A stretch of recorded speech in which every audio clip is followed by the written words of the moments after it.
You might recall last night I made comments about President Trump's address to a conference on US history at the Washington National Archives last Thursday, when he argued that, and I quote, "Decades of left-wing indoctrination in schools have taught Americans to be ashamed of their country."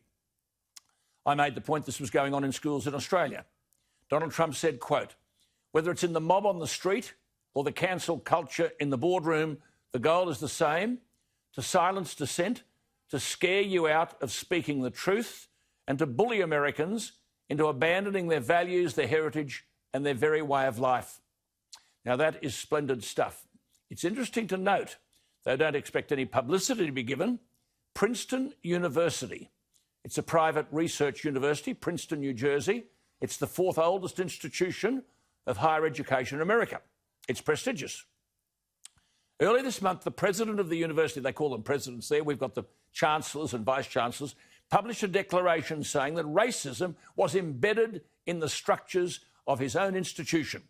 And it included the claim in the letter, quote, "Anti-black racism has a visible bearing upon Princeton's campus makeup."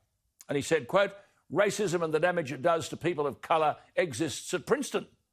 Well, the American Federal Department of Education has sent a letter to Princeton University saying that, under the Civil Rights Act of 1964, no person in the United States shall, quote, "on the grounds of race, colour or national origin, be excluded from participation, be denied the benefits of, or be subjected to discrimination under any program or activity receiving federal financial assistance," unquote.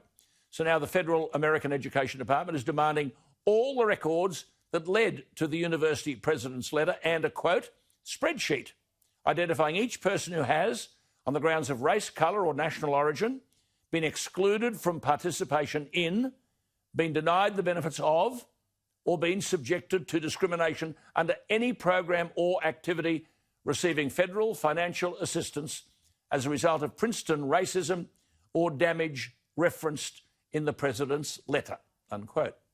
So, who in Australia is going to take on the lefty union bosses?